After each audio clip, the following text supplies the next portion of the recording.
Islam Makhachev के coach है हावियर मेंडिस। और हावियर मेंडिस का कहना यह है कि इस्लाम मखाचेव और अलेक्जेंडर वोल्कानोव्स्की की जो सुपर फाइट होने वाली है UFC 284 पर्थ में, वहां पर इस्लाम मखाचेव का साइज और इस्लाम मखाचेव की ग्रैपलिंग हद से ज्यादा टू मच होगी अलेक्जेंडर वोल्कानोव्स्की के लिए। यानी कि इस्लाम मखाचेव की जीत बिल्कुल तय है। और दो चीजें साफ रूप से उन्होंने हाईलाइट की, पहला बॉडी साइज और दूसरा उन्होंने हाईलाइट किया ग्रैपलिंग। यानी ये दोनों चीजें इस्लाम मखाचेव की सहन नहीं कर पाएगा अलेक्जेंडर वोल्कानोव्स्की, और इजी मनी होगी। मैं आज इस वीडियो में इसी बात के ऊपर आप लोगों से डिस्कशन करना चाहता हूं। देखिए, पहली बात तो ये कि आप लोग ये सोच रहे हैं कि अलेक्जेंडर वोल्कानोव्स्की बिल्कुल पिद्दे से हैं इस्लाम मखाचेव के सामने, तो ऐसा बिल्कुल भी नहीं है। एक तो बात होती है सबके सामने एक नैरेटिव पेश करना, और एक बात होती है रियलिटी होना। रियलिटी यह है कि हर एक फाइटर अपना वेट बनाने के लिए वेट कटिंग करता है, यानी कि उनका नॉर्मल वेट जैसे वो रहते हैं वो अलग होता है, लेकिन जब वो फाइट करते हैं तब वो अपने वेट को कम करते हैं, वेट कट करते हैं।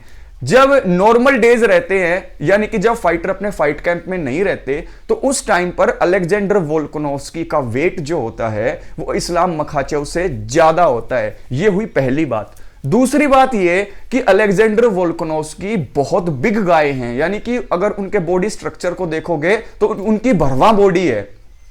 वहां पर आपने एक चीज अगर नहीं पता है आपको तो बता दूं कि ये पहले रग्बी खेलते थे, और रग्बी के ये फ्रंट रनर थे, यानी कि पहली रो होती है ना जो डायरेक्ट जाकर भिड़ती है दूसरों से, उसमें थे। तो यहां पर मैं आपको एक चीज कहना चाहता हूं कि अलेक्जेंडर वोल्कानोव्स्की के अगर आप बॉडी को देखोगे तो उनको आप ये नहीं कह सकते कि इस्लाम मखाचेव के सामने वो बिल्कुल पिद्दे से दिखाई देंगे या उनकी बॉडी काफी कम होगी। नहीं, वो इस्लाम मखाचेव से कहीं थिक बॉडी रखते हैं। पहली बात तो ये।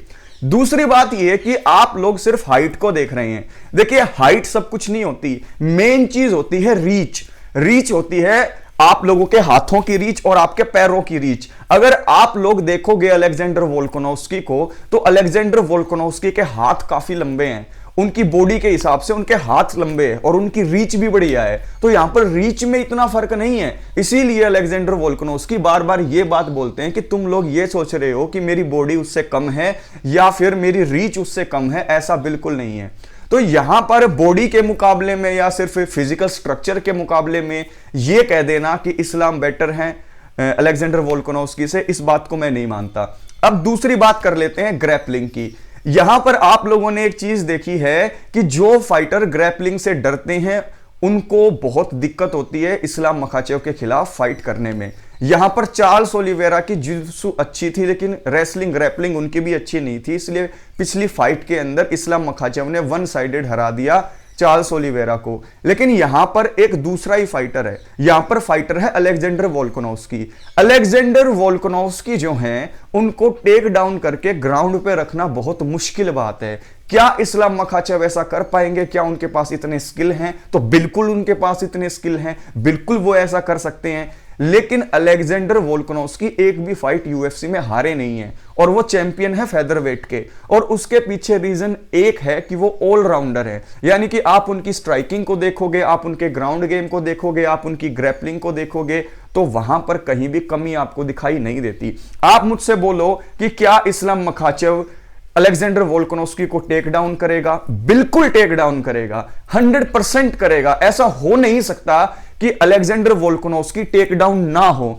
लेकिन क्या टेक डाउन होने के बाद अलेक्जेंडर वोल्कानोव्स्की को सबमिट किया जा सकता है जैसे चार्ल्स ओलिवेरा को कर दिया था या बाकी फाइटर्स को इस्लाम ने कर दिया था? तो यहां पर मुझे लगता है नहीं। ये जो फाइट होगी, ये फाइट पहले राउंड के बाद ही हम चूज कर सकते हैं कि किस तरफ जा सकती है। यहां पर जो नॉर्मल फाइट फैंस हैं उनके हिसाब से अलेक्जेंडर वोल्कानोव्स्की के जीतने के चांस बिल्कुल नहीं है। उनका मानना यह है कि इस्लाम मखाचेव जाते ही एकदम से खा जाएगा अलेक्जेंडर वोल्कानोव्स्की को। लेकिन इतिहास इस बात का गवाह रहा है कि जब भी एक ऐसा फाइटर जो कंप्लीट हो वो भिड़ा है दगिस्तानी रेसलर से, तो डिसीजन तक बात गई है। और जब डिसीजन तक बात जाएगी वहां पर स्ट्राइकिंग गेम भी इन्वॉल्व होगा, और स्ट्राइकिंग के अंदर अलेक्जेंडर वोल्कानोव्स्की बहुत तगड़े हैं। तो ये फाइट लास्ट राउंड तक, 5वें राउंड तक हमें डिसीजन तक जाते हुए दिखाई दे सकती है, ये मेरा मानना है। और इस फाइट के अंदर अलेक्जेंडर वोल्कानोव्स्की को कम समझना यहां पर बहुत ही बड़ी गलती होगी इस्लाम मखाचेव की। इनमें से फेवरेट कौन है, किसके जीतने के चांस ज्यादा है, मैं अभी भी कहता हूं इस्लाम मखाचेव के। लेकिन इस्लाम मखाचेव के कोच जिस तरीके से निश्चिंत होकर यह बात कह रहे हैं कि बॉडी के हिसाब से भी कम है और उसके साथ साथ ग्रैपलिंग भी उसकी कुछ नहीं है इस्लाम मखाचेव के सामने, तो ऐसा बिल्कुल नहीं है। अलेक्जेंडर वोल्कानोव्स्की की ग्रैपलिंग जो है वो बेशक ऑफेंसिव ना हो, लेकिन उनकी जो ग्रैपलिंग है वो डिफेंसिव बहुत अच्छी है। तो यहां पर हम ये नहीं कह सकते कि अलेक्जेंडर वोल्कानोव्स्की का चांस नहीं है। अगर वो प्रॉपर गेम प्लान बनाकर आते हैं, अगर वो इस्लाम मखाचेव के टेक डाउन्स को रोक लेते हैं, या फिर टेक डाउन हो भी जाता है, जो कि चांसेस पूरे हैं, तो वापस खड़ा होने के लिए उनका एक प्योर गेम प्लान होना चाहिए। क्योंकि अलेक्जेंडर वोल्कानोव्स्की को ग्राउंड पे ले जा सकते हो आप, लेकिन वहां पर रोकना उन्हें मुश्किल हो जाएगा। तो यहां पर यह फाइट बिल्कुल 50-50 है। क्या आपको नहीं लगता कि अलेक्जेंडर वोल्कानोव्स्की को इस्लाम मखाचेव का कैंप जो है वो काफी कम आंक रहा है, वो उन्हें इतनी रिस्पेक्ट या फिर कहें इतना चांस दे नहीं रहा है जितना उन्हें देना चाहिए? और चलिए यहां पर इस्लाम मखाचेव के कैंप को तो छोड़ ही दो, क्योंकि साइकोलॉजिकल वारफेयर तो चलता ही है, लेकिन जो फैंस हैं उनका भी रिएक्शन आपको यह नहीं दिखाई दे रहा कि इस्लाम मखाचेव के सामने अलेक्जेंडर वोल्कानोव्स्की कुछ नहीं है। तो आप लोगों को मैं कहना चाहता हूं कि जिनकी सोच ऐसी है कि अलेक्जेंडर वोल्कानोव्स्की के चांस नहीं है, तो आप लोग प्रे कीजिए कि वहां पर अलेक्जेंडर वोल्कानोव्स्की अपने गेम प्लान को रिंग से बाहर फेंक दें। क्योंकि अगर वो अपने गेम प्लान को रिंग के अंदर इंप्लीमेंट करते हैं तो इस्लाम मखाचेव के टेक डाउन करने के बाद भी वो दोबारा खड़े होकर इस फाइट को कहां तक ले जा सकते हैं, डिसीजन तक ले जा सकते हैं। उधर दूसरी तरफ इस्लाम मखाचेव ने जो स्ट्राइकिंग के अंदर बेटरमेंट दिखाई है चार्ल्स ओलिवेरा की फाइट में, अगर वो उसी लेवल की स्ट्राइकिंग करते हैं अलेक्जेंडर वोल्कानोव्स्की के खिलाफ, तो यहां पर ये जो गेम होगा ये इस्लाम के फेवर में इजीली आ सकता है। क्योंकि ग्राउंड के अंदर तो उनके पास एबिलिटी है ही, वहां पर वो वोल्कानोव्स्की को हरा सकते हैं अगर सिर्फ ग्राउंड फाइट हो। लेकिन अगर स्टैंड अप में भी इस्लाम मखाचेव ने अपने स्किल्स इतने डेवलप कर लिए हों कि वो अलेक्जेंडर वोल्कानोव्स्की को स्ट्राइकिंग में भी न्यूट्रलाइज कर दें, तो वहां पर एक इजी विन हो जाएगी इस्लाम मखाचेव के सामने, अगर ये डिसीजन तक भी बात जाती है।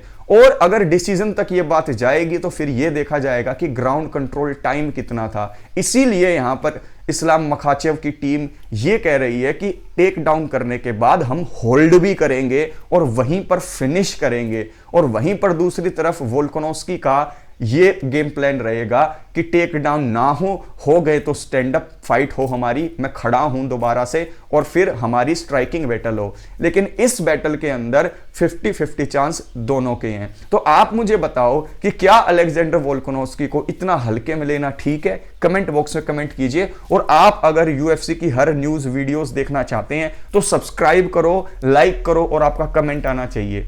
बताइए जो मैंने कहा वो ठीक है या नहीं है।